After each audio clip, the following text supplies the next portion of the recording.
So good evening dear students of grade 10. Right now today we are going to discuss about exercise 5.2 problem number 6. Okay. So already మనం 5.2 exercise లో fourth problem, fifth problem అనేది successful గా complete చేసుకోవడం జరిగింది. Right now today we are going to solve 5.2 exercise sixth sum. This problem is very important model అండి. మనకి 4 marks ఎక్కువగా exam లో అడగడం జరుగుతుంది అనమాట. సో క్వశ్చన్ ఒకసారి మీరు జాగ్రత్తగా అబ్జర్వ్ చేయండి. చెక్ వెదర్ మోడల్స్ అన్నమాట. ఈ మోడల్స్ మనం ఏమంటాం అంటే ప్రోగ్రెషన్స్ లో మనకి రెండు సమ్స్ ఉంటాయి. ఎంటైర్ ప్రోగ్రెషన్స్ లో చెక్ వెదర్ అనే మోడల్స్ మనకి రెండు సమ్స్ ఉంటాయి. అయితే ఆ చెక్ వెదర్ మోడల్స్ మనం ఎలా గుర్తుపట్టాలి అంటే మీకు ఆల్రెడీ ప్రీవియస్ వీడియో క్లాస్ లో మీకు చెప్పడం జరిగింది. మీకు ఒక 4 డిఫరెంట్ షార్ట్ కట్స్ చెప్పాను. అంటే ఏంటి, ఒకవేళ మనకి క్వశ్చన్స్ విచ్ టర్మ్ అని అడిగినా, హౌ మెనీ నెంబర్స్ అని అడిగినా, చెక్ వెదర్ అని అడిగినా, find the number of terms అని అడిగిన మనం ఫైండ్ అవుట్ చేయాల్సింది ఎన్ వాల్యూ అని చాలా క్లారిటీగా చెప్పడం జరిగింది అనమాట. అయితే ఇక్కడ కూడా చెక్ వెదర్ అంటే మనం ఫైండ్ అవుట్ చేయాల్సింది ఎన్ వాల్యూ అనమాట. అయితే ఒకసారి చూడండి, check whether -150 is a term of AP. వాడు ఒక సీక్వెన్స్ ఇచ్చాడు.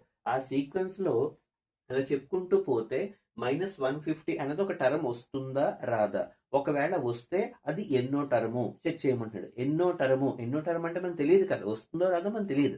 కాబట్టి ముందు ఫైండ్ అవుట్ చేయాలి. కాబట్టి అసలు అది ఎన్నో టర్మో తెలియాలి అంటే మనం ఫైండ్ అవుట్ చేయాల్సింది ఎన్ వాల్యూ అనమాట. అందువల్ల చెక్ వెదర్ మోడల్స్ అన్నిటిలో కూడా మనం ఫైండ్ అవుట్ చేయాల్సింది ఎన్ వాల్యూవే.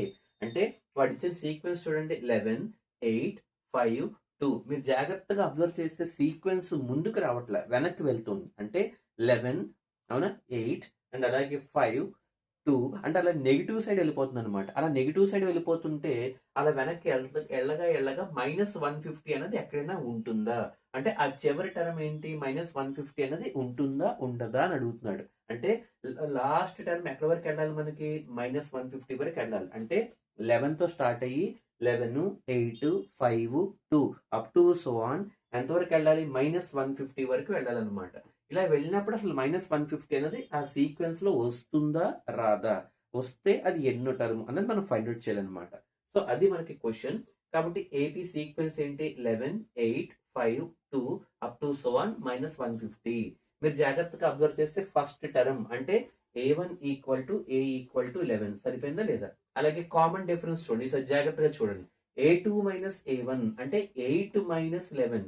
8 - 11 అంటే ఎంత మనకి, -3 అనమాట. కామన్ డిఫరెన్స్ 8 - 11 కాబట్టి -3. అంటే ఫస్ట్ టర్మ్ మేము 11, కామన్ డిఫరెన్స్ -3. ఏఎన్ అంటే లాస్ట్ టర్మ్ ఎక్కడతో ఆగాలి మనకి, -150తో చెక్ చేయాలి, అవునా.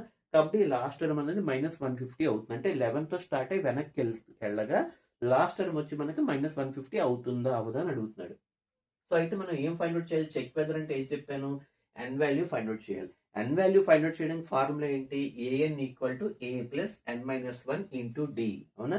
అలాగే ఏఎన్ ప్లేస్ లో ఏం చెక్ చేయమంటున్నాడు, -150. కాబట్టి ఏఎన్ ప్లేస్ లో -150 ఇగో లాస్ట్ టర్మ్. ఫస్ట్ టర్మ్ అంటే ఏ ప్లేస్ లో 11 ప్లస్ -150 అనేది ఉంటుందా ఉండదు మనకు తెలియదు. కాబట్టి ఎన్ వాల్యూ ఫైండ్ అవుట్ చేయాలి. కాబట్టి ఎన్ అలాగే ఉంచాను, n-1 ఇంటూ డి ప్లేస్ లో కామన్ డిఫరెన్స్ అంటే 8 - 11 -3 వచ్చింది, అవునా. ఇప్పుడు మీరు జాగ్రత్తగా అబ్జర్వ్ చేస్తే +11 ఇటువైపు వస్తే ఏమవుతుంది, -11 అవుతుంది. అంటే -150 -11, అవునా. అలాగే ఇక్కడ -3తో మల్టిప్లై చేస్తే -3 ఇంటూ ఎన్, -3n మైనస్ మైనస్ ప్లస్ అయిపోయి 3 ఇంటూ 1 3 అంటే -3n +3 అవుతుంది అనమాట. చూసుకోండి, -3 into n -3n minus minus plus అయిపోయి 3 ఇంటూ 1 3 అయింది అనమాట. సో -150 -11 ఎంత, రెండు యాడ్ చేస్తే -161 ఈక్వల్ టు -3n +3 అవుతుంది అనమాట. -3n ఇటువైపు తీసుకొస్తే ఏమవుతుంది, +3n అవుతుంది. అలాగే -161 అటువైపు వెళ్తే ఏమవుతుంది, +161 అవుతుంది. ఇక్కడ ఆల్రెడీ ఎవరు ఉన్నారు, 3 ఉంది. అంటే 161 + 3 ఎంత, 164. అంటే 3n ఈక్వల్ టు 164 ఎంత వచ్చింది, 3n equal to 164. n equal to ఏమవుతుంది, 164 డివైడెడ్ బై 3.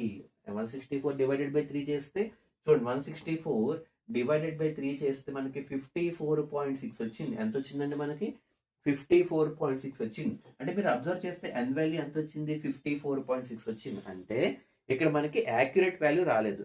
వస్తే 54 రావాలి లేదా 55 రావాలి. బట్ 54కి 55కి మిడిల్లో వచ్చింది అనమాట. అంటే 54.6 అన్నది అది సీక్వెన్స్ లో ఉండదు. అంటే మనకి వస్తే రౌండ్ ఫిగర్స్ లో రావాలి, వస్తే 54 లేదా 55th టర్మ్ అయినా రావాలి తప్ప మిడిల్ వాల్యూ పాయింట్స్ లో రాకూడదు అనమాట. కాబట్టి -150 is not a term in the given AP. ఇది మాత్రం మస్ట్ అండ్ షుడ్ గా రాయాలి. కన్క్లూజన్ చెక్ చేసాం అంటే ఒకవేళ ఎన్ వాల్యూ కనుక 55 రౌండ్ ఫిగర్ వచ్చింది అనుకోండి, అప్పుడు సీక్వెన్స్ లో ఉన్నట్టు. లేదా 54 వచ్చింది అనుకోండి, సీక్వెన్స్ లో ఉన్నట్టు. బట్ అటు కాకుండా ఇటు కాకుండా మిడిల్ లో 54.6 వచ్చింది కాబట్టి -150 అన్నది ఈ సీక్వెన్స్ లో ఉండదు. అంటే ఎలా తెలిసింది? ఎన్ వాల్యూ ఫైండ్ అవుట్ చేస్తేనే కదా. అందువల్ల చెక్ వెదర్ మోడల్స్ అన్ని కూడా మనం ఎన్ వాల్యూ ఫైండ్ అవుట్ చేయాలన్నమాట. ఇది మనం నేర్చుకోవాల్సిన important model. Okay, so good evening, have a nice day.